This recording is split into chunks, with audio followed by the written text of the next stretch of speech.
Here are the basics you need to know to proxy your first Magic the Gathering cards. From a guy that just learned 6 hours ago. I'm going to my first ever CEDH event, and it's actually the biggest CEDH event in Minnesota history ever. It's also a proxy-friendly tournament. And if you've been following me for a while, you know that I really like to own my cards, but sometimes you just need the cards, and this is the fastest way to get them in time. Because, well, I hadn't fully committed to this tournament until about 5 days ago. But I know some people in the comments are going to talk about counterfeits and talk about proxies and the difference between them. A counterfeit is made an exact imitation of something valuable or important with the intention to deceive or defraud. But what about a proxy? A proxy is an agency, function, or office of a deputy who acts as a substitute for another, authority or power to act for another. So when I say these are proxies, these are things that are just stepping in for what is a real Magic the Gathering card, but these are not things I'm going to try to sell to gain value. That would be a counterfeit. Hey, maybe you never proxied anything before, and just like me about 6 hours ago, I never had either.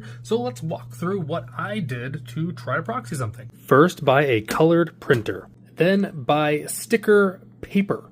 Then you can either buy some of this card stock, which is a little bit thicker paper, or you can use a bulk land that has the Magic background so you get the exact thickness of a Magic the Gathering card. And the best place to make a package for all of your cards is to use Moxfield. I made a package for this Kuja CEDH deck that I'm building. Then once you have the cards you need, you can go to more, go to export, blah, blah, blah. Take that export over to mtgprint.net.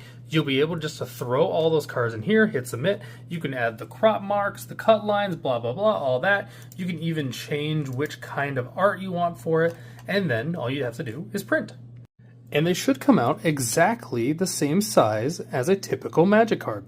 Then it's time to cut, stick those onto either cards or cardstock, and then throw them into a sleeve, and then boom, you have yourself a proxy. Of course, if you don't own a printer and don't want to have to get all the stuff for owning a printer, you can just go to Staples or your local library. You can print off this stuff on normal paper and just slide it in with cardstock or with another card. But personally, I like that these aren't super crisp. You can tell that these are not real Magic the Gathering cards, and I'm not trying to deceive any. And with the prices of Magic the Gathering cards moving forward, I hope this helps some people that maybe feel like they're getting priced out of Magic the Gathering. This is a super cheap alternative way to still play Magic. You can play Magic for as little as $10 to print an entire deck. Yeah, it's going to take a little bit more time to like cut things out and make the deck and sleeve it up, sure, but you can play Magic for 20 bucks if you want to. You might not have the real cards, they might not have real value, but at least you still get to play Magic the Gathering, and that's what Magic the Gathering is about.